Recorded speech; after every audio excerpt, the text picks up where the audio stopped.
new investigation is required? And if yes, which countries and bodies should take part in this investigation? Thank you very much. Well, at this moment, we are still not satisfied with identifying who fired the missile. We know the missile is of Russian make, but who fired the missile? That we are not convinced we have evidence enough to say that so-and-so or that country or this country fired the missile. Because that missile is available to Russia, it's available also to Ukraine, it's also available to the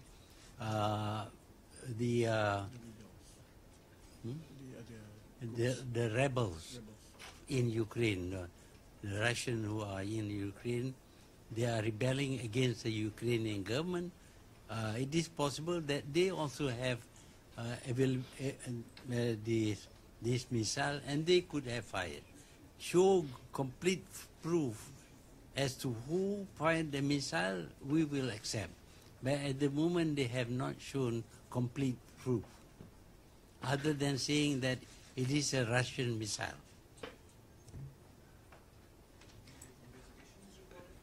Yeah, they are still doing investigation. We will work with them. Yeah. Yes, sir. Well, it's okay. I don't need the mic. We have been having a series of... Where you're from? Excuse me, where you're from, sir? Yes. Sorry. My name is Manik Mehta. I'm syndicated. And my question related to the Indo-Pacific. We have had a series of meetings with State Department officials who emphasize the central role played by the ASEAN within the Indo-Pacific. What is Malaysia's position in regard to that? And how can you contribute, or is there something you would like to do to satisfy your strategic and economic needs? Also, you may like to elaborate your remarks on palm oil production, which you just made at the General Assembly. Thanks very much. Yeah, we understand there is a dispute there.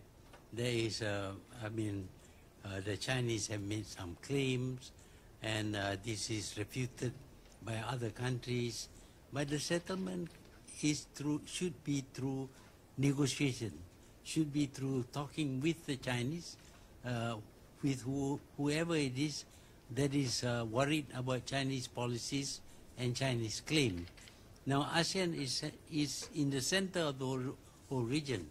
Naturally, we are very concerned, but we would like to see the countries like the US and China talking to each other, negotiating, finding out how best to reduce tension there. But sending warships and things like that is provocative. I know the Chinese also send their warships there, and then Americans send their warships, but there may be an accident. And once there is an accident, you don't know how that can flare up. So we would like to see no warships stationed in that area, the Indo-Pacific area, because I don't think it will contribute towards lessening the tension. Palm oil? Oh, yeah. Palm oil, you know, some European countries have been campaigning against palm oil. Even in the US here, there was a very big campaign against palm oil, claiming that it is poisonous. But when we prove that it is not poisonous, then they claim that we grow palm oil by cutting down forests. But actually not much of the forest is cut down, because palm trees are grown in the areas cleared before by our colonial masters to plant rubber. And we have cut down the rubber tree in order to grow palm trees, because palm trees gives much better returns. And but this talk that we are damaging the forest, burning the forest, it's not a proper excuse. I suspect that it is because palm oil is a competitor against soybean, rapeseed, and other different oil seeds. So they cannot compete against palm oil, because with palm tree, you plant the tree, and for 25 years you harvest. But if it is soybean or rapeseed, you have to plant every year. So they cannot compete.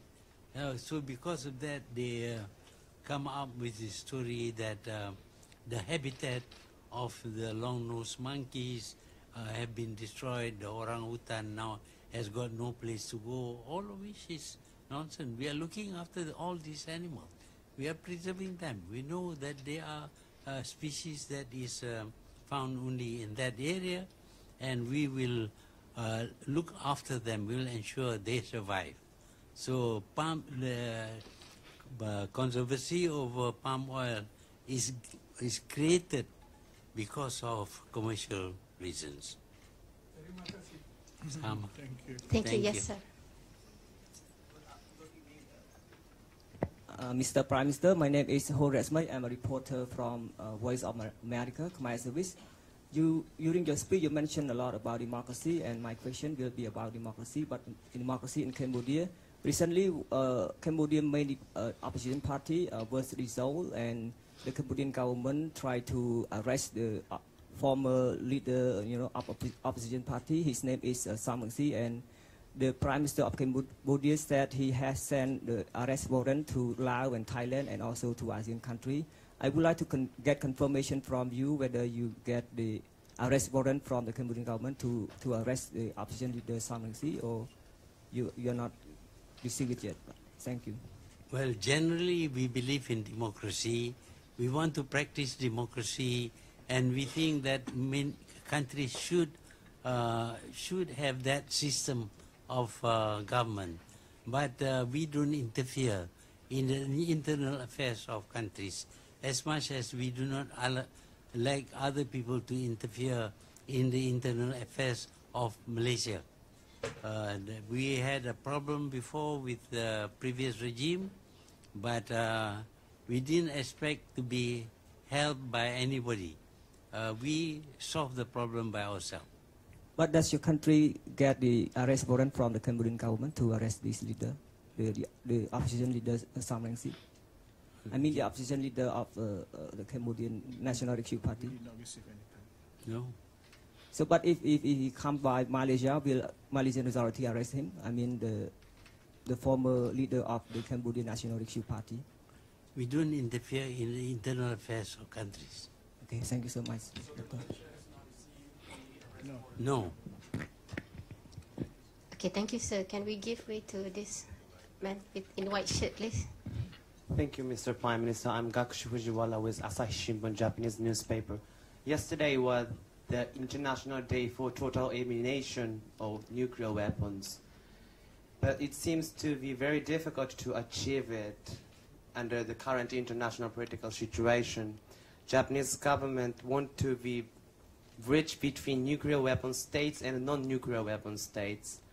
My question is, what should Japan do in order to make the nuclear-free world as the only country to have experienced atomic attack? Thank you. Well, Japan is unique. It is the only country in the world which rejects war as a solution to problems. Certainly not aggressive war. Defense war, yes, but aggression, no. That is a very good principle, not to resort to war. But of course, Japan is free to protect itself. So Japan has got a defense force, and that defense force must be strong enough to defend Japan should there be any attack. But I should hope that there would be no attacks using nuclear weapons, because if you do that, you're going to destroy the world. Thank you so much. Thank you, Mr. Prime Minister, for this press briefing. My name is Majid Ghili from Ruda Media Network. In August, you had a meeting with Iranian Foreign Minister, Mr. Zarif, and the issue of the sanctions reportedly came up. How are you going to comply with further U.S. sanction and international sanctions on Iran as a trading partner with Tehran? And also, how is this tension in the Gulf, and especially on the energy market, impacted you in Malaysia? Thank you. Well, we would not like to break our trade relations with Iran. But we are told that if we do business with Iran, we will be punished. And we have a lot of business with many countries, including the U.S. And if we have a problem of trade with the U.S., if they close down our banks, then we'll be in trouble. So for that reason, while we are against sanction, we are not able to do anything against it. Generally, the world is helpless. Even though we may have the UN, we cannot do much. For example, in the case of the Rohingyas, the world cannot do much to help the Rohingyas. That's because of the organization of the United Nations itself, which gives veto powers to 5 different countries. So any action that may be taken by the UN would be vetoed by one or the other of the veto powers. The other part of the question is about? About the impact of the tension in the Gulf. Yeah, we feel that it is wrong to keep on sending battleships, warships into the area. It simply increases the tension. We think that there should be some negotiation. But confrontation, threats of war is not a way to resolve problems with any country, whether it is Iran or whatever. But the threat of war is not a solution to problems.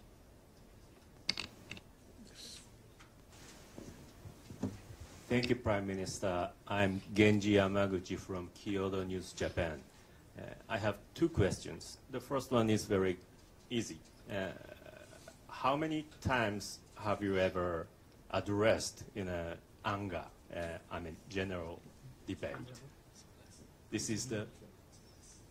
This is ditanya berapa kali dah you address the UN General Assembly. This is now 11 times. Yeah, 11. 11. Yeah.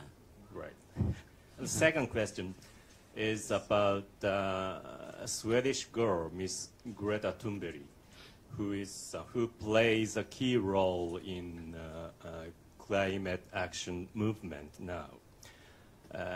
Actually, your age is more than 5 times than her age. She's now 16 years old. So can you tell me how do you see her activity or youth power?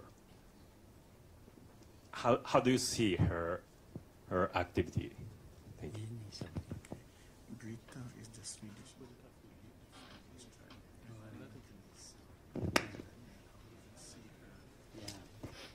Young people are not willing just to sit by and do nothing. They want to do something.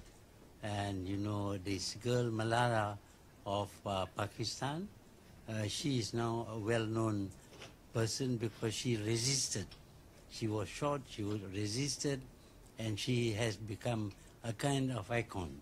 This Swedish girl can also be an icon. She has a long way to go, and I think she should continue her struggle to Fight for climate change. To fight for climate change. Thank you. Yes, sir. I have another question about the issue of Kashmir, Mr. Prime Minister. I mean, both India and Pakistan are neighbors, and you are concerned about the safety of the Asian continent, and you might have good relationship with both countries. So have you tried to talk to both countries to calm down and to restrain themselves? Because as you heard the speech today of Imran Khan, he was very passionate, and he felt that the international community might be marginalized by the drums of war. Well, I did have a session with Mr. Modi. I met him in Vladivostok. It was a long session. He was explaining why he took that action. Well, he also agreed with me that even India has solved problem through negotiation with Bangladesh and others. So I suggested to him that since India has experience with negotiating to reduce conflict or to eliminate conflicts, why not use negotiation to do so rather than to invade Kashmir? But of course, to that he didn't commit to anything. But I did tell him that. But it's up to him whether he will resort to negotiation to settle the problem of terrorism in that area. Okay, that's it. Okay. Okay. Last one. I think this is the last question. Yes, please.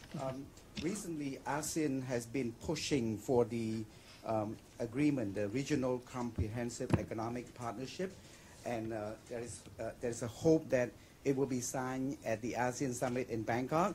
What is the progress of that negotiation, and how does it benefit ASEAN as a whole? Well, working together is always useful. Of course, not too close, because we see what happened to the European Union.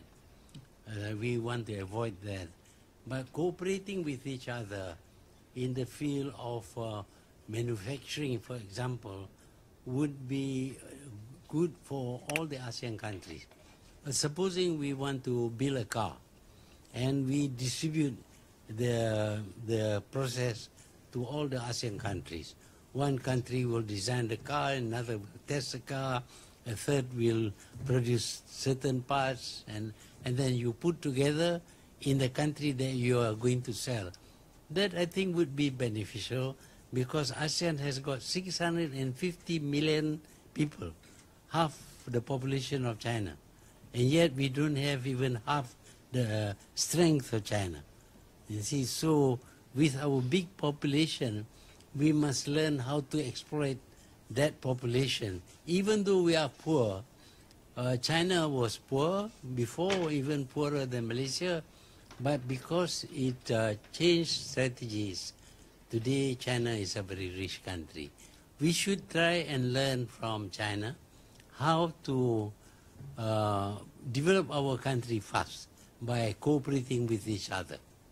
Do you think it will be passed or will be signed at the ASEAN Summit?